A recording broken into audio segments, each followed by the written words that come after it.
Hi hello ನಮಸ್ಕಾರ ರೀ ಎಲ್ಲರಿಗೂ ಬೆಳಗಿನ ಶುಭೋದಯ ರೀ. ಎಲ್ಲರೂ ಹೆಂಗದಿರಿ, ಆರಾಮದಿರೇನು? ನಾವು ಆರಾಮದೀವಿ ನೋಡ್ರಿ. ನೀವು ಎಲ್ಲರೂ ಆರಾಮದ್ರಿ ಅಂತ ಅಂದ್ಕೊಂಡು ಇವತ್ತಿನ ಲಾಗ್ನ ಸ್ಟಾರ್ಟ್ ಮಾಡೋನು ಬರ್ರಿ. ಇವತ್ತಿನ ಲಾಗ್ ಸ್ಪೆಷಲ್ ಆಗಿರುತ್ತೆ, ಹಾಗಾಗಿ ಪೂರ್ತಿ ಲಾಗ್ ನೋಡಿಬಿಟ್ಟು ನಿಮ್ಮ ಅಭಿಪ್ರಾಯ ಅನಿಸಿಕೆಗಳನ್ನ ಕಮೆಂಟ್ ಬಾಕ್ಸ್ ಒಳಗೆ ಹೇಳೋದು ಮರ್ಯಾಕೆ ಹೋಗ್ಬೇಡ್ರಿ. ಯಾಕಂದರೆ ಇವತ್ತು ನಮ್ಮ ಫ್ಯಾಮಿಲಿ ಮೆಂಬರ್ಸ್ ಸ್ವಲ್ಪ ಜನಕ್ಕನ ಪರಿಚಯ ಮಾಡಿಸಿ ಕೊಡ್ತೀನಿ ಅಂದ್ರೆ ಭಾಳ ದಿವಸ ಕೇಳಾಕತ್ತಿದ್ರಿ. ನಮ್ಮ ಅತ್ತಿ, ನಮ್ಮ ನಾದಿನಿ, ನಮ್ಮ ನೆಗೆಣಿ ಎಲ್ಲ ಇರ್ತಾರೋ ಮತ್ತು ಅವ್ರ ಬಗ್ಗೆ ಪರಿಚಯ ಮಾಡಿಕೊಡಿ ಅಂತೇಳಿ. ಹಾಗಾಗಿ ಇವತ್ತು ಒಂದು ಫಂಕ್ಷನ್ಗೆ ಹೊಂಟೀವಿ ರೀ. ಅಂದರೆ ನಮ್ಮ ನೆಗೆಣಿ ಮಗಳ ಫಂಕ್ಷನ್ ಐತಿ, ಹಾಗಾಗಿ ನಿಮಗೂ ಪರಿಚಯ ಮಾಡಿಸ್ಕೊಡ್ತೀನಿ.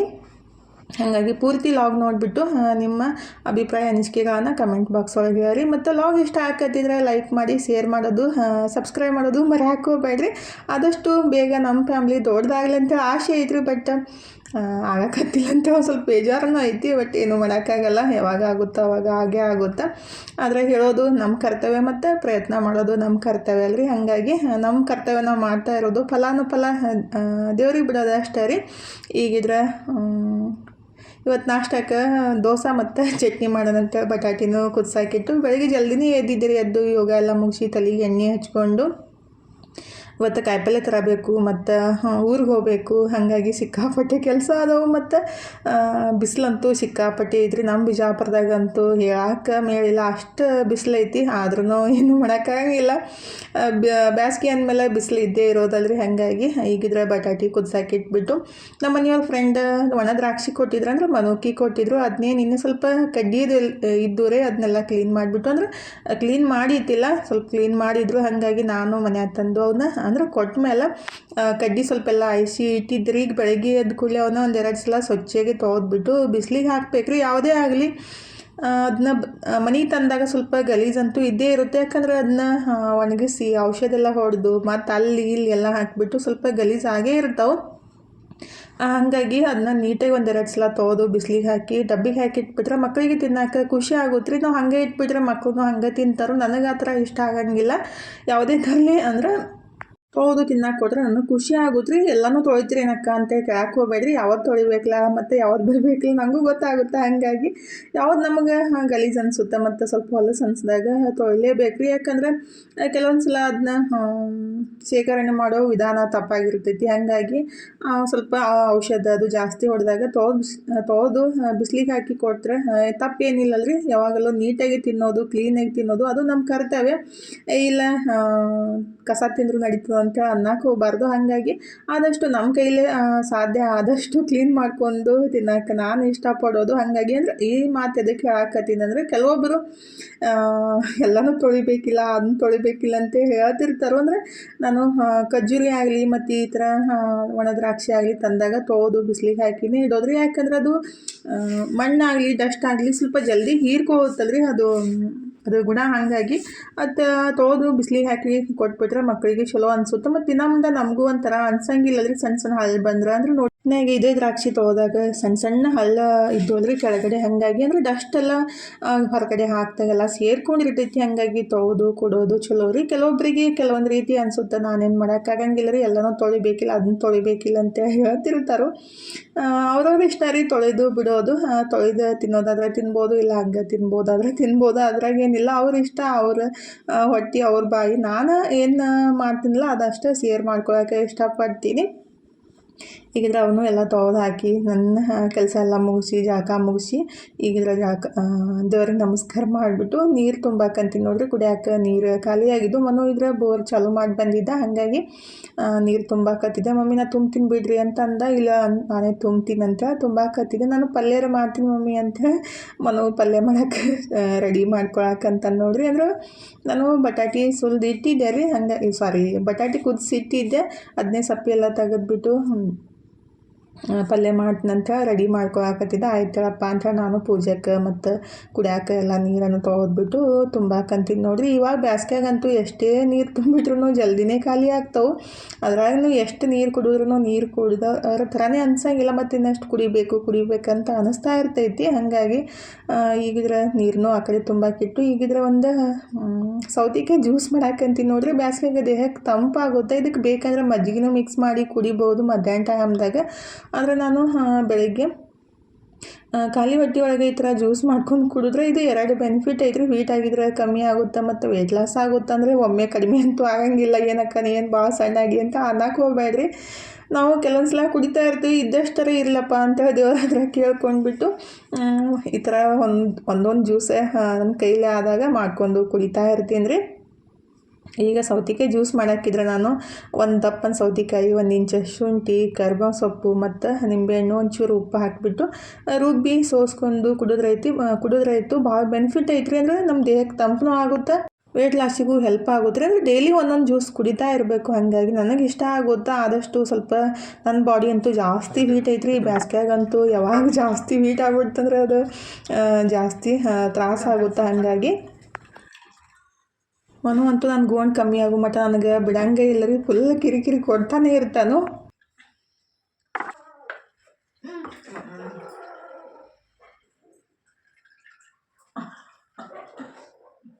ಹಾಗೆ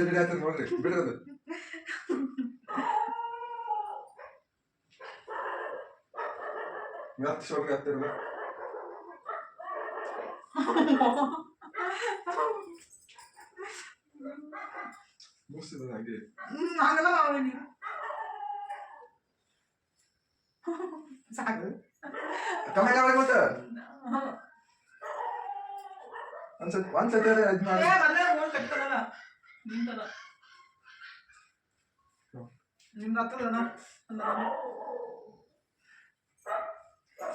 ಹಿಂಗೆ ಮಾಡ್ತಾರೆ. ಮತ್ತೆ ದಾನ ಕಮ್ಮಿ ಆಗ್ತದೆ. ನೀವ್ ಯಾಕೆ ಬರ್ತೀರಿ ಕುದಿ ಬಗ್ಗೆ ಸರ್? ನಿಂದ ಸೀದಾ ಮತ್ತೆ ನೋಡಿ ಹೇಳಿ ನೋಡಿ ನೋಡಿ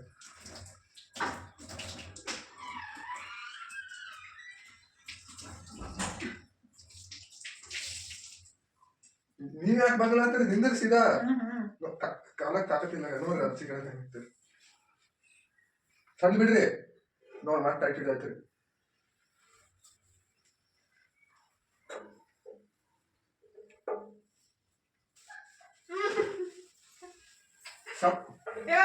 ಮಗನೇ ನೀವು ಅತ್ತಕ್ಕೆ ಮಗನೇ ನಾ ಯಾವಾಗಲೂ ಕಟ್ಟಕ್ಕೆ ಅನ್ಸದೇ ಇಲ್ಲ ಗೋಳ. ನಿಮ್ಗೆ ಯಾರು ಕಟ್ಟಕತ್ತ ಅನ್ಸಲ್ಲ ತರ ಯಾರು ಇಲ್ಲಿ ತನಕ ಬ್ಯಾನ್ ಆಗ್ತಿಲ್ಲ ಅಲ್ಲಿ ತನಕ ಮಾಡಕ್ ಬ್ಯಾನ್ ಆಗತ್ತಕ ನಾನು ಸುಮ್ ಕೂತ ಮಾಡು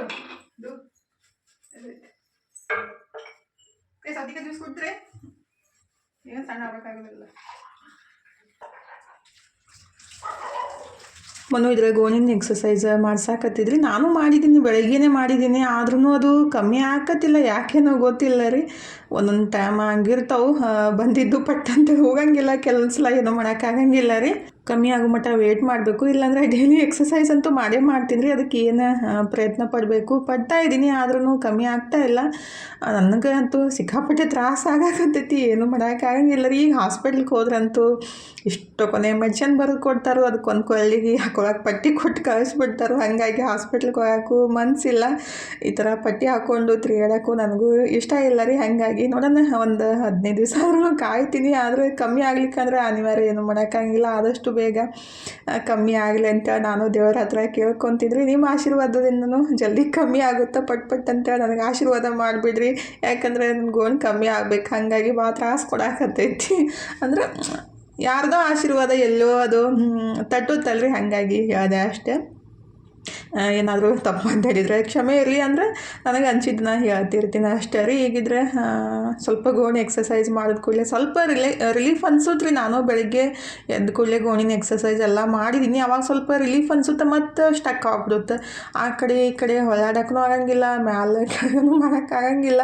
ಫುಲ್ ನನ್ನ ಮಗ ಇದ್ರಿ, ಮಮ್ಮಿ ನೀವು ಡೂಗ್ ಆಗ್ಬಿಟ್ಟಿರಿ, ಗೋಣ್ ನೋವ್ಸ್ಲಿಂದ ಹಿಂಗೆ ಆಗ್ಬಿಟ್ಟಿರಿ ನೋಡು, ನಿಮ್ಮ ಬಾಡಿ ಲ್ಯಾಂಗ್ವೇಜ್ ಹಾಗೆ ಆಗ್ಬಿಟ್ಟೈತಿ, ಡಿಫ್ರೆಂಟಾಗಿ ಆಗೈತಿ, ಸ್ವಲ್ಪ ಕಮ್ಮಿ ಮಾಡ್ಕೋರಿ, ಎಕ್ಸಸೈಸ್ ಮಾಡಿರಿ ಅಂತ ಅವನು ಹೇಳ್ತಾನೆ ಇರ್ತಾನೆ ರೀ. ಆದರೆ ನಾನು ಪ್ರಯತ್ನ ಪಡಾಕಂತೀನಿ, ಯಾವಾಗ ಕಮ್ಮಿ ಆಗುತ್ತೆ ನೋಡೋಣ. ಈಗಂತೂ ಒಂದು 6 ದಿವಸ ಆಯಿತು. ಆದಷ್ಟು ಬೇಗ ಕಮ್ಮಿ ಆಗಲಿ ರೀ. ಮತ್ತೇನು ಮಾಡೋದೈತೆ ಅಷ್ಟೇ ಹೇಳೋದು. ಈಗಿದ್ರೆ ಮನೋ ಪಲ್ಯನೂ ಮಾಡ್ದೆ, ನಾನು ಈ ಕಡೆ ಚಟ್ನಿನೂ ಮಾಡಿದೆ ನೋಡ್ರಿ. ಇನ್ನು ದೋಸೆ ಅಷ್ಟೇ ಹಾಕಿ ಕೊಡಬೇಕು. ನಮ್ಮ ಮನೆಯವರು ಪೂಜೆ ಮಾಡಾಕಂತಾರು. ಇವತ್ತು ದೇವರ ತಿಕ್ಕಾಕೂ ಅವರೇ ತಿಕ್ಕೊಂಬಿಟ್ಟು ದೇವ್ರ ಪೂಜೆ ಮಾಡ್ಯಾರ. ನನಗೂ ಸ್ವಲ್ಪ ತ್ರಾಸು ಅನ್ಸಾಕತ್ತಿತ್ತು ಅಂತೇಳಿ ಇಲ್ಲ ನಾನೇ ತಿಕ್ಕಿ ಪೂಜೆ ಮಾಡ್ತೀನಿ ಅಂಥೇಳಿ ಮನೆಯೇ ತಿಕ್ಕಿವಲ್ಲ ಅಷ್ಟೇನು ಹೊಲಸಾಗಿಲ್ಲ ಅಂತ ಅವ್ರೆ ತಿಕ್ಕಿ ಪೂಜೆ ಮಾಡಿದ್ರು. ನಾನಿದ್ರೆ ದೋಸೆ ಹಾಕಿ ಅವರಿಗೆ ಕೊಟ್ಟು ನಾನು ನಾಷ್ಟ ಮಾಡಾಕಂತೀನಿ ನೋಡ್ರಿ. ಮನು ಇದ್ರೆ ನೀವು ಮಾಡಿರಿ ಮಮ್ಮಿ ಕಾಯಿಪಲ್ಯಕ್ಕೆ ಹೋಗ್ತೀರಿ, ಹಂಗಾಗಿ ನಾನು ಆಮೇಲೆ ಮಾಡ್ಕೊಂಡು ತಿಂತೀನಿ ಅಂತ ಹೇಳಿದ ಕೂಡಲೇ ನಾನು ರೆಡಿ ಮಾಡ್ಕೊಂಡು ನಾಷ್ಟ ಮಾಡಾಕಂತೀವಿ ನೋಡ್ರಿ. ಗಿಡ್ಡಿ ಅಂತೂ ಬಾಗಲ್ದಾಗ ಬಂದು ಕುಂತಿರ್ತಾಳೆ. ಈಗ ತಿಂದಾರಿ ದೋಸೆ ಮತ್ತೆ ನೋಡ್ತಾನೆ ಇರ್ತಾಳು. ಈಗ ನಾವು ನಾಷ್ಟ ಮುಗಿಸ್ಬಿಟ್ಟು ಕಾಯಿಪಲ್ಯಕ್ಕೆ ಹೋಗೋಣಂತೇಳಿ ಕಾಯಿಪಲ್ಯ ತೊಗೊಂಡು ಇವತ್ತೊಂದು ಇಂಪಾರ್ಟೆಂಟ್ ಕೆಲಸನ ಸ್ಟಾರ್ಟ್ ಮಾಡಾಕತ್ತಿದ್ದು. ಅದು ನಿಮ್ಮ ಆಶೀರ್ವಾದದಿಂದ ಆದಷ್ಟು ಬೇಗ ಸಕ್ಸಸ್ ಆಗಲಿ ಅಂತೇಳಿ ಎಲ್ಲರೂ ಕೇಳಾಕತ್ತಿದ್ರಿ, ಶಾವ್ಗೆ ಕೊಟ್ಟು ಕಳಿಸ್ತೀರಿ ಅಂದ್ರೆ ಅಕ್ಕ, ಹಪ್ಪಳ ಮಾಡಿ ಕೊಟ್ಟು ಕಳಿಸ್ತೀರಿ ಅಂದ್ರೆ ಅಕ್ಕ ಅಂತ. ಅದಕ್ಕಾಗಿ ಫಸ್ಟ್ ಹೆಜ್ಜಿನ ಇಟ್ಟಿದ್ದೀನಿ ರೀ. ಅಂದರೆ ವೇಟಿಂಗ್ ಮಷಿನ್ ಅಂತೂ ಬೇಕೇ ಬೇಕಲ್ರಿ. ವೇಟಿಂಗ್ ಮಷಿನ್ ರೇಟ್ ಕೇಳಿಬಿಟ್ರಂತೂ ಜಾಸ್ತಿ ಐತಿ, ತಲೆನೇ ತಿರ್ಗಾಕೆ ಸ್ಟಾರ್ಟ್ ಆಗಿತ್ತು. ಅಂದರೆ ನಾವು ಫಸ್ಟ್ ಇನ್ವೆಸ್ಟ್ಮೆಂಟ್ ಮಾಡ್ಬೇಕಂದ್ರೆ ಸ್ವಲ್ಪ ಕಷ್ಟ ಆಗುತ್ತಲ್ರಿ, ಹಾಗಾಗಿ ಇರಲಿ ಬಿಡು ಅಂತೇಳಿ ಸಣ್ಣದ ತೊಗೊಂಡು ಬಂದೆ ರೀ, ಜಾಸ್ತಿ ಏನು ದೊಡ್ಡದು ತೊಗೊಳ್ಳಿಲ್ಲ. ಈಗ ಫೈನಲಿ ವೇಟಿಂಗ್ ಮಷಿನ್ ತೊಗೊಂಡು ಅಂದ್ರೆ ಅದನ್ನ ಫಸ್ಟ್ ಹೆಜ್ಜೆ ರೀ. ಇನ್ನೂ ಒಂದು ಕೆಲಸ ಆಗಬೇಕಾಗೈತಿ ಅಂದ್ರೆ ಹೊಸದೊಂದು ಸಿಮ್ ತೊಗೋಬೇಕಾಗೈತಿ. ಅಂದ್ರೆ ಅದು ಆರ್ಡ್ರ್ ಮಾಡೋಕ್ಕೆ ಅದು ನಂಬರ್ ಬೇರೆಯೇ ಬೇಕಾಗುತ್ತಲ್ರಿ. ಅಂದ್ರೆ 2 ನಂಬರ್ ಇದ್ರೆ ಬೆಸ್ಟ್ ರೀ. ಇಲ್ಲಾಂದ್ರೆ ಎಲ್ಲರೂ ಕಾಲ್ ಬರಾಕತ್ರ ರಿಸೀವ್ ಮಾಡೋದಾಗಲಿ ಅಂದ್ರೆ ನಾನು ನೋಡಿದ್ದು, ಹಾಗಾಗಿ ಅದನ್ನೂ ನನಗೂ ಗೊತ್ತಿಲ್ಲ, ಪ್ರಯತ್ನ ಮಾಡ್ಬೇಕ್ರಿ ನೋಡಿಬಿಟ್ಟು. ಈಗಿದ್ರೆ ಫೈನಲಿ ಕಾಯಿಪಲ್ಯ ತೊಗೊಂಡು ಚಪ್ಪಲ್ನೂ ಇದ್ದಿತ್ತಿಲ್ಲ ರೀ, ಮೊನ್ನೆ ಕಳ್ಕೊಂಡ್ಮೇಲೆ ಹಳೆ ಚಪ್ಪಲ್ನೇ ಹಾಕೋತಾ ಇದ್ದೆ, ಮತ್ತು ಊರಿಗೆ ಹೊಂಟಿದ್ದೆ ಅಂಥೇಳಿ ಚಪ್ಪಲ್ ತೊಗೊಂಡು ಬಂದೆ.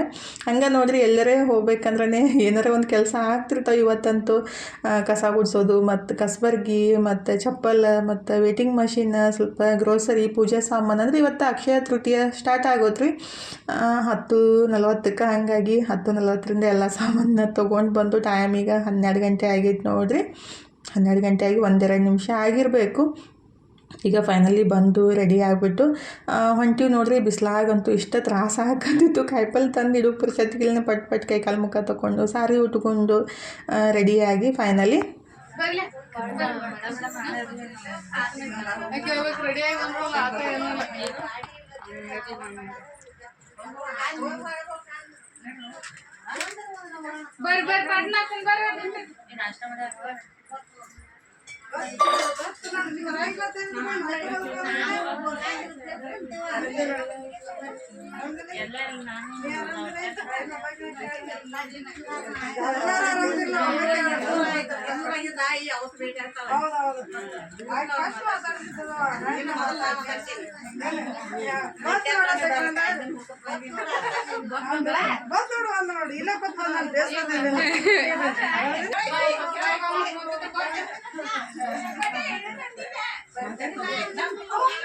ಫೈನಲಿ 4 ವರ್ಷ ಆದಮೇಲೆ ನಮ್ಮ ಗಂಡ ಮನೆಗೆ ಬಂದೀವಿ ನೋಡ್ರಿ. ಅಂದ್ರೆ ಫಸ್ಟ್ ನಮ್ಮ ಮದುವೆ ಆದಮೇಲೆ ಇದೇ ಮನೆಗೆ ಕರ್ಕೊಂಡ್ಬಂದಿದ್ದು ನಮ್ಗೆ. ಅಂದ್ರೆ ಅವಾಗೆಲ್ಲ ಇದೇ ಥರ ಮನೆ ಕಟ್ತಿದ್ರು. ಅಂದ್ರೆ ನಮ್ಮ ಮದುವೆಗಿಂತ ಮುಂಚೆ 1 ವರ್ಷ ಮನೆ ಮೊದಲು ಕಟ್ಟಿದ್ರಂತ್ರಿ. 20 ವರ್ಷದಿಂದ ಈ ಥರ ಮನೆ ಕಟ್ಟಿದ್ರೆ ಇವಾಗೆಲ್ಲ ಭಾಳ ಅಪ್ಡೇಟ್ ಆಗೈತ್ರಿ. ಹಳ್ಳ್ಯಾಗೂ ಭಾಳ ಮಸ್ತ್ ಕಟ್ತಾರು. ಈಗಿದ್ರೆ ಫೈನಲಿ ಮನೆಗೆ ಹೋಗಿ ಸ್ವಲ್ಪ ಹೊತ್ತು ಕುಂತು ಶರ್ಬತ್ತೆಲ್ಲ ಕುಡಿದ್ಬಿಟ್ಟು ಫೈನಲಿ ಇಲ್ಲಿ ನಮ್ಮ ಮನೆ ಹತ್ರನೇ, ಅಂದ್ರೆ ನಮ್ಮ ಮನೆಗೆ ಹತ್ತಿನೇ ಮಲ್ಲಯ್ಯನ ಗುಡಿ ಐತ್ರಿ, ಅಲ್ಲಿ ಫಂಕ್ಷನ್ ಇಟ್ಕೊಂಡಿದ್ರೆ ಹಾಗಾಗಿ ಅಲ್ಲಿ ಬಂದ್ವಿ ನೋಡ್ರಿ. ಅಂದರೆ ಇವತ್ತು ಸ್ವಲ್ಪ ಊರೊಳಗೆ ಪ್ರಾಬ್ಲಮ್ ಆಗಿತ್ತಂತ, ಒಬ್ರು ಯಾರೋ ತೀರ್ಕೊಂಡಿದ್ರಂತ, ಹಾಗಾಗಿ ಸ್ವಲ್ಪ ಲೇಟಾಗಿಯೇ ಕಾರ್ಯಕ್ರಮ ಸ್ಟಾರ್ಟ್ ಮಾಡಿದ್ರು. ಅಂದ್ರೆ ನಮ್ಮ ನೆಗಣಿ ಅಂದ್ರೆ ನಮ್ಮ ಮನೆಯವರ 3ನೇ ತಮ್ಮನ ಮಗಳ ಉದ್ದಟ್ಟಿ ಕಾರ್ಯಕ್ರಮ, ಉಟ್ಗಿರ್ನಿ ಕಾರ್ಯಕ್ರಮ ಅಂತ ನಮ್ಮ ಕಡೆ ಮಾಡ್ತಾರೋ, ನಿಮ್ಮ ಕಡೆನೂ ಮಾಡ್ತಾರೇನಂತೇಳಿ ಕಮೆಂಟ್ ಮಾಡಿರಿ. ನಮ್ಮ ಈ ಕಡೆ ಉತ್ತರ ಕರ್ನಾಟಕ ಕಡೆ ಈ ಥರ ಕಾರ್ಯಕ್ರಮ ಮಾಡ್ತಾರೋ. ಅಂದ್ರೆ ಹೆಣ್ಮಕ್ಳು ದೊಡ್ಡೋರು ಹಾಕಿಂತ ಮುಂಚೆ ಮೊದಲು ಈ ಥರ ಗಿರ್ನಿ ಅಥವಾ ದಟ್ಟಿ ಕಾರ್ಯಕ್ರಮ ಅಂತಾರೆ. ಒಬ್ಬೊಬ್ರು ಒಂದೊಂದು ರೀತಿ ಅಂತಾರೋ. 10ನೇ ಕಾರ್ಯಕ್ರಮ ಇವತ್ತು ಐತೆ ನೋಡ್ರಿ. ಅಂದ್ರೆ ನಮ್ಮ ಜೊತೆನೇ ಮದುವೆ ಆಗಿದ್ದು. ಇವಾಗ ದೊಡ್ಡ ಮಗಳದು ಗಿರ್ನಿ ಕಾರ್ಯಕ್ರಮ ಐತ್ರಿ. 2ನೇ ಮಗು ಏನೈತಿಲ್ಲ ಇವಾಗ 4-5 ತಿಂಗಳದ್ದು ಐತಿ. ಅಂದ್ರೆ ಲೇಟಾಗಿ 2nd ಮಗು ಆಗಿದ್ದು. ಈಗಿದ್ರೆ ನಮ್ಮ ಮನೆಯವರ ಅಕ್ಕಾಗ ಮತ್ತು ಮಾವಾಗ ಆಯರಿ ಮಾಡೋದು ನೋಡ್ರಿ. ಅಂದ್ರೆ ನಮ್ಮ ನಾದಿನಿ ಮತ್ತು ನಮ್ಮ ನಾದಿನಿಯವ್ರ ಮನೆಯವರಿಗೆ, ಅಂದ್ರೆ ನಮ್ಮ ಮನೆಯವರ ಸೋದರ ಮಾವಗನ ನಮ್ಮ ನಾದಿನಿಗೆ ಅಂದ್ರೆ ನಮ್ಮ ಮನೆಯವ್ರ ಅಕ್ಕ ಕೊಟ್ಟಿದ್ದು. ಈಗಿದ್ರೆ ಆಯರಿ ಮಾಡಂತೇಳಿ ಕರೆದಿದ್ರೆ, ಹಾಗಾಗಿ ಆಯರಿ ಮಾಡಾಕಂತೀವಿ ನೋಡ್ರಿ. ನಮ್ಮ ಕಡೆ ಫಂಕ್ಷನ್ ಇದ್ಬಿಟ್ರಂತೂ ಬರೀ ಮಾಡೋದು ಮಾಡಿಸ್ಬೋದು, ಇದೇ ಒಂದು ದೊಡ್ಡ ತಲೆ ಬಿಸಿ ಆಗ್ಬಿಡುತ್ತೆ ನೋಡ್ರಿ. ಅಂದ್ರೆ ಫಂಕ್ಷನ್ ಎಂಜಾಯ್ ಮಾಡೋಕ್ಕಿಂತ ಅರ್ಬಿ ಮಾಡೋದ್ರೊಳಗನೆ ಫಂಕ್ಷನ್ನ ಮುಗ್ದೇ ಬಿಡೋದು ನೋಡ್ರಿ. ಯಾವ ಫಂಕ್ಷನ್ನು ನೋಡಿಬಿಟ್ಟು ಖುಷಿ ಪಡಾಕನ ಆಗಂಗಿಲ್ಲ ಅಂದರೆ ಯಾರಿಗೆ ಮಾಡಬೇಕು, ಯಾರು ಕೊಡ್ತಾರೋ ಯಾರಿಗೆ ಕೊಡಬೇಕು, ಇದೇ ತಲೆ ಬಿಸಿ ಜಾಸ್ತಿ ಆಗಿರ್ತೈತ್ರಿ. ಆದ್ರೂ ಪರವಾಗಿಲ್ಲ, ಅವ್ರ ಖುಷಿ ನಮ್ಮ ಖುಷಿ ಎಲ್ಲರ ಖುಷಿನೂ ಅದ್ರೊಳಗೆ ಐತಂತೇಳಿ ಎಂಜಾಯ್ ಮಾಡಿಬಿಡೋದು ಅಷ್ಟೇ ರೀ. ಈಗಿದ್ರೆ ನಮ್ಮ ಕಡೆ ಈ ಥರ ಆಯರಿ ಮಾಡೋದು. ನಮ್ಮ ಮನೆಯವರಂತೂ ಇಷ್ಟ ಅವಸರಲ್ರಿ, ಪಟ್ಟತ್ತೇಳಿ ಕೊಟ್ಬಿಟ್ಟು ಕೈ ಕಟ್ಕೊಂಡು ನಿಂತು ಬಿಡ್ತಾರು. ಈಗಿದ್ರೆ ಹೆಣ್ಮಕ್ಳದಂದ್ರೆ ಸ್ವಲ್ಪ ಲೇಟನ ಆಗುತ್ತಲ್ರಿ. ಗಂಡು ಮಕ್ಳಿಗೆ ಯಾವಾಗಲೂ ಏನು ಹೆಣ್ಮಕ್ಳು ಎಷ್ಟು ಲೇಟ್ ಮಾಡ್ತಾರಂತ ಅಂತಿರ್ತಾರೆ. ಆದರೂ ಹೆಣ್ಮಕ್ಳು ಲೇಟ್ ಮಾಡೋದು ಕರೆನೇ ಐತ್ರಿ. ಯಾಕಂದ್ರೆ ನಮ್ಮ ಕೆಲಸನೇ ಹಂಗೆ ಇರ್ತಾವೆ, ಲೇಟ್ ಮಾಡೋ ಕೆಲಸನೇ ಇರ್ತಾವೆ. ಹಂಗಾಗಿ ಲೇಟ್ ಆಗೋದನ್ನು ಸೀರೆ ಎಲ್ಲ ಈ ಥರ ಉಡಿಸ್ಬಿಟ್ಟು, ಅಂದರೆ ನಮ್ಮ ಕಡೆ ಒಂದೊಂದು ಊರೊಳಗೆ ಒಂದೊಂದು ರೀತಿ ಪದ್ಧತಿ ಇರುತ್ತೆ ರೀ. ಅಂದರೆ ಸೀರೆ ಉಡಿಸ್ದಾಗೇನಿತ್ತಲ್ಲ ಏನಂತಾರೆ, ಸೀರೆ ಮೇಲೆ ಸೀರೆ ಉಟ್ಕೊಂಡ್ಬಿಟ್ಟು ಆಮೇಲೆ ಉಟ್ಬೋದು. ಅದು ಈ ಥರ ಗಂಟು ಕಟ್ಟಿ ಉಟ್ಕೋ ಪದ್ಧತಿ ಬೇರೆ ಇರುತ್ತೆ ರೀ. ಅಂದರೆ ಒಂದೊಂದು ಊರ ಕಡೆ ಒಂದೊಂದು ಪದ್ಧತಿ ಇರುತ್ತೆ. ಹಾಗಾಗಿ ಅವ್ರವ್ರ ಊರನ್ನ ಅವ್ರ ಪದ್ಧತಿನ ಆಚರಿಸಬೇಕಾದ್ರೆ ನಾವು ಅದಕ್ಕೆ ಏನು ಅನ್ನಕ್ಕೆ ಹೋಗ್ಬಾರ್ದು ನೋಡ್ರಿ. ಅಂದರೆ ಕೆಲವೊಬ್ಬರು ಅಂತಿರ್ತಾರೋ, ಹಾಗಾಗಿ ಹೇಳಿದೆ ರೀ. ನಾನಂತೂ ಅವ್ರು ಏನು ಮಾಡ್ತಾರೆ ಮಾಡಲಿ, ಸುಮ್ಮನೆ ನಮ್ಮ ನೋಡೋ ಖುಷಿ ಐತಿ ನೋಡ್ಬಿಡೋದು ಅಷ್ಟೇ ರೀ. ಅಂದರೆ ಹಂಗ್ಯಾಕೆ ಪದ್ಧತಿ ಹೆಂಗಿರುತ್ತಲ್ಲ ಅದೇ ಥರ ಮಾಡ್ತಿರ್ತಾರೆ ಅಷ್ಟೇ ರೀ. ನಮ್ಮ ಕಡೆ ಹೆಂಗೆ ಗೊತ್ತಂದ್ರೆ ಒಂದೊಂದು ಊರೊಳಗೆ ಒಂದೊಂದು ಪದ್ಧತಿನ ಆಚರಣೆ ಮಾಡ್ತಾರೆ. ಅಂದ್ರೆ ನಮ್ಮ ಕಡೆ ಬೇರೆ, ಗಂಡು ಮನೆ ಕಡೆ ಬೇರೆ, ಮತ್ತು ಈ ಕಡೆ ತವ್ರ ಮನೆ ಕಡೆ ಬೇರೆ ಪದ್ಧತಿ ಐತ್ರಿ. ಹಾಗಾಗಿ ಹೇಳಿದ ಅಷ್ಟೇ. ನಾನಂತೂ ಎಲ್ಲ ರೀತಿ ಪದ್ಧತಿನ ನೋಡಿಬಿಟ್ಟು ಯಾವುದು ನಮ್ಗೆ ಆಚರಿಸ್ಬೇಕು ಅನ್ಸುತ್ತಲ್ಲ ಅಷ್ಟೇ ಆಚರಣೆ ಮಾಡೋದ್ರಿ. ಈಗಿದ್ರೆ ಫಂಕ್ಷನ್ ಫೋಟೋ ತಗೊಳ್ಳೋದು ಸ್ಟಾರ್ಟ್ ಆಗಿತ್ತು ನೋಡಿರಿ. ಇನ್ನೇನು ಚಸ್ಮಾ ಹಾಕ್ಕೊಂಡಿದ್ರಲ್ಲ ಅವರು ನಮ್ಮ ಮಾಮಾರಿ, ಅವರು ನಮ್ಮ ಮನೆಯವ್ರ ಅಪ್ಪಾರಿ. ಅಂದರೆ ಅವರು ಜಲ್ದಿನೇ ಊರಿಗೆ ಹೋಗ್ಬಿಟ್ರು. ಅಂದರೆ ನಮ್ಮ ಮನೆಯವರ ಅಂದರೆ ನಮ್ಮ ನಾದಿನಿ ಊರೊಳಗೆ ಜಾತ್ರೆ ಇತ್ತಂತೇಳಿ ಫಂಕ್ಷನ್ ಮುಗಿದ ತಕ್ಷಣ ಅವ್ರು ಹೋದರು. ನಮ್ಮ ಉತ್ತರ ಕರ್ನಾಟಕ ಕಡೆ ಫಂಕ್ಷನ್ ಇದ್ದಾಗ ಇದೊಂದು ದೊಡ್ಡ ಕೆಲಸ ರೀ. ಈಗ ಏನು ನಡೆದೈತಿಲ್ಲ ಆಯರಿ ಮಾಡಿಸ್ಕೊಳ್ಳೋದನ್ನೇ ಮತ್ತು ಅದನ್ನ ತಗೋದು ಜಸ್ಟ್ ಅವಾಗನ ಕೊಟ್ಬಿಡೋದು. ಅದೇ ಒಂದು ಕೆಲಸ ನನಗೆ ಬೇಜಾರು ಅನಿಸೋದು ಮತ್ತು ಕಷ್ಟನೂ ಅನ್ಸೋದ್ರಿ. ಎಲ್ಲರಿಗೂ ಕೊಡೋದು ತಗೋದು ಅದೇ ಕೆಲಸ ಆಗ್ಬಿಡುತ್ತೆ. ಫೈನಲಿ ಊಟ ಎಲ್ಲ ಮುಗಿಸ್ಬಿಟ್ಟು, ಅಂದರೆ ಪಾಯಸ, ಚಪಾತಿ, 2 ಥರ ಪಲ್ಯ, ಹಿಂಡಿ ಮತ್ತು ಅನ್ನ ಸಾರು ಹಪ್ಪಳ ಅಷ್ಟೆಲ್ಲ ಮಾಡಿಸಿದ್ರು. ಊಟ ಎಲ್ಲ ಮುಗಿಸ್ಬಿಟ್ಟು ಇವ್ರು ಏನದಾರಲ್ರಿ ನಮ್ಮ ಅತ್ತಿ ಅಕ್ಕ ತಂಗಿ, ಅಂದರೆ ನಮ್ಮ ಅತ್ತಿನೇ ದೊಡ್ಡವರು. 5-6 ಮಂದಿ ಅದಾರು, ಒಬ್ಬರು ಇನ್ನೂ ಬಂದಿಲ್ಲ ರೀ. ಇಷ್ಟ ಫಸ್ಟ್ ಇವ್ರು ಏನದಾರಲ್ರಿ ಆ ಕಡೆ ಸೈಡ್ ರೈಟ್ ಸೈಡ್ ಅವರು ನಮ್ಮ ಅತ್ತಿ. ಇವರೆಲ್ಲ ನಮ್ಮ ಅತ್ತಿ ತಂಗ್ದಾರ ನೋಡ್ರಿ. 5-6 ಮಂದಿ ಅದಾರು. ಗಂಡು ಮಕ್ಳು 3 ಮಂದಿ, ಅಂದರೆ 8-9 ಜನ ಅದಾರು. ಇವರು ನಮ್ಮ ಮಕ್ಕಳು ನೋಡ್ರಿ. ಅಂದರೆ ನಮ್ಮ 2ನೇ ಮೈದನ ಮಕ್ಕಳು. ಇಲ್ಲಿ ಯೆಲ್ಲೋ ಕಲರ್ ಡ್ರೆಸ್ ಮತ್ತು ಬ್ಲೂ ಕಲರ್ ಶರ್ಟ್ ಹಾಕ್ಕೊಂಡನಲ್ರಿ ಅವ್ನು ಹುಡುಗ. ಅಂದರೆ ಒಂದು ಹುಡುಗ ಒಂದು ಹುಡುಗಿ ಸೆಕೆಂಡ್ ಮೈದನ್ಗೆ, ಮತ್ತು ನಮ್ಮ ತನುಮನು ಈಗ 3ನೇ ಮೈದನ್ಗೂ ಒಂದು ಹುಡುಗ ಒಂದು ಹುಡುಗಿ ನೋಡ್ರಿ. ಇಷ್ಟ ಫ್ಯಾಮ್ಲಿ ಎಲ್ಲ ಫೋಟೋ ತಗೊಳಕತ್ತಿದ್ರು. ಅಂದ್ರೆ ಆಯಿಗಳು ಸೇರಿಬಿಟ್ಟು ನಮ್ಮ ಮಕ್ಕಳ ಜೊತೆ ಫೋಟೋ ತಗೊಂಡ್ರು.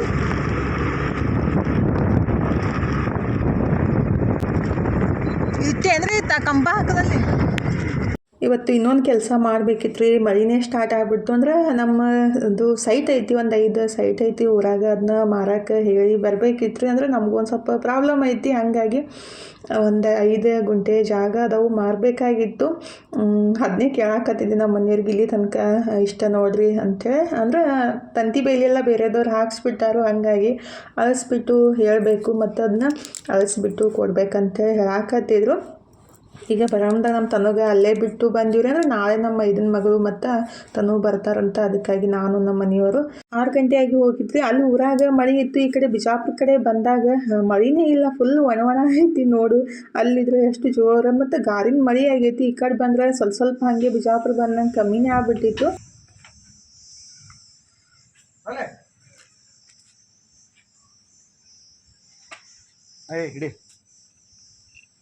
ಫೈನಲಿ ಮನೆಗೆ ಬಂದು ಕೈಕಾಲು ಮುಖ ತಗೊಂಡು ದೇವ್ರಿಗೆ ನಮಸ್ಕಾರ ಮಾಡಿಬಿಟ್ಟು ಬುತ್ತಿ ಕೊಟ್ಟು ಕಳಿಸಿದ್ರೆ ರೀ. ಅಂದರೆ ಆ್ಯಕ್ಚುಲಿ ನಾನು ಬುತ್ತಿ ತರ್ತಿದ್ದಿಲ್ಲ, ಆದರೆ ನಾಯಿಗಸ್ಲಿಂದಂತೇಳಿ ತಂದಿದ್ದೀನಿ ನೋಡಿರಿ. ಅಂದರೆ ನಾವು ತಿನ್ಬೋದು ಸ್ವಲ್ಪ, ಮತ್ತು ಅವಕ್ಕೂ ಬೇಕಾಗುತ್ತಲ್ರಿ. ಬಂದಮೇಲೆ ಅಡುಗೆ ಮಾಡೋದೈತಿಲ್ಲ ದೊಡ್ಡ ಕೆಲಸ ಆಗುತ್ತೆ, ತಲೆ ಬಿಸಿನೂ ಆಗುತ್ತೆ. ಅದಕ್ಕಾಗಿ ಪಾಯಸ ಮತ್ತು ಅನ್ನ ಜಾಸ್ತಿ ಓದ್ಬಿಟ್ಟಿತ್ತು. ಚಪಾತಿ ಆಗಲಿ ಎಲ್ಲ ವೇಸ್ಟ್ ಆಗುತ್ತಲ್ಲ, ಬಿಸಿ ಮಾಡಿಟ್ರೆ ನಾವು ತಿನ್ಬೋದು. ಅಂದರೆ ಆ್ಯಕ್ಚುಲಿ ನನಗೆ ನಮ್ಮ ಮನೆಯವ್ರಿಗೆ ಹೊಟ್ಟಿನೇ ಸರಿ ಇಲ್ಲ ರೀ. ಅಂದರೆ ಏನಾಗಿತ್ತು, ನಾವು ಬಿಸ್ಲಾಗ ಹೋಗಿ ಬಂದಿದ್ದಕ್ಕಾಗಿತ್ತು ಏನೋ ಫುಲ್ ಹೊಟ್ಟೆ ತ್ರಾಸ ಹಾಕದೈತಿ. ಅಂದರೆ ಬರೋ ಮುಂದಾಗ ಏನಿದ್ದಿತ್ತಿಲ್ಲ, ಮನೆಗೆ ಬಂದು ಸ್ವಲ್ಪ ಹೊತ್ತು ಕೂತ ತಕ್ಷಣ ಹೊಟ್ಟೆ ಜಾಡಿಸೋದು, ಅಂದರೆ ಲೂಸ್ ಮೋಷನ್ ಥರ ಆಗಿಬಿಟ್ಟಿತ್ತು. ಮತ್ತಿನ್ನು ಅದನ್ನೆಲ್ಲ ಹಾಗೆ ಇಟ್ರೆ ವೇಸ್ಟ್ ಆಗುತ್ತೆ. ಬಿಸಿ ಮಾಡಿಟ್ರೆ ಮತ್ತು ಬೇಕಂದ್ರೆ ನಾಳೆ ನಾವು ಉಣ್ಣಾಕೆ ಬರುತ್ತೆ, ಇಲ್ಲಾಂದ್ರೆ ನಾಳೆ ನಾಡಿದ್ದು ಫ್ರಿಜ್ನಾಗ ಇಟ್ಟು ಸ್ವಲ್ಪ ಬಿಸಿ ಮಾಡಿಬಿಟ್ಟು ನಾಳೆಗೂ ಹಾಕಕ್ಕೆ ಬರುತ್ತೆ, ಮತ್ತು ಬೇಕಂದರೆ ಎದುರಿನವ್ರಿಗೆ ಕೊಡಕ್ಕೆ ಬರುತ್ತೆ ಅಂತೇಳಿ. ಅಂದರೆ ಗಟ್ಟಿ ಆಗ್ಬಿಟ್ಟಿದ್ರಿ. ಶಾವಿಗೆ ಪಾಯಸ ಭಾಳ ಟೇಸ್ಟ್ ಆಗಿತ್ತು. ಅಲ್ಲಿ ಸ್ವಲ್ಪ ತಿನ್ನೋಕ್ಕಾಗಿದ್ದು. ಆದರೆ ಮನೆಗೆ ಬಂದ ತಕ್ಷಣ ಏನು ನೋಡಿದ ತಕ್ಷಣ ಒಲ್ಲ ಅನ್ಸಾಕತ್ತು ಮತ್ತು ಹೊಟ್ಟೆನೂ ಸರಿ ಇದ್ದಿತ್ತಿಲ್ಲ. ಅದಕ್ಕಾಗಿ ಹಾಲು ಹಾಕಿ ಬಿಸಿ ಮಾಡಿ ಇಟ್ರಾಯ್ತು, ವೇಸ್ಟ್ ಆಗಂಗಿಲ್ಲ. ಪಲ್ಯ ಸಾಂಬಾರು ಚಟ್ನಿ ಏನಿತ್ತಲ್ಲ ರೀ ಅಲ್ಲಿ ಮನೆ ತರಾಟಿಗೆಲ್ಲ ವೇಸ್ಟ್ ಆಗುತ್ತೆ ಅಂತೇಳಿ ಏನು ತರಕ್ಕೆ ಹೋಗಿಲ್ಲ. ನಾವು ತಿನ್ಬೋದು, ಇಲ್ಲಾಂದರೆ ನಾಯಿಗೂ ಹಾಕ್ಬೋದು ಅಂತೇಳಿ ಅನ್ನ ಮತ್ತು ಚಪಾತಿ ಸ್ವಲ್ಪ ಜಾಸ್ತಿನೇ ಪಾಯಸ ತಂದಿದ್ದು. ಭಾಳ ಅಂದ್ರೆ ಭಾಳ ಓದ್ಬಿಟ್ಟಿತ್ತಲ್ಲ, ಹಾಗಾಗಿ ವೇಸ್ಟ್ ಆಗುತ್ತೆ ಅಂತೇಳಿ ಬಿಸಿ ಮಾಡಿ ಇಡಾಕಂತೀನಿ ನೋಡ್ರಿ.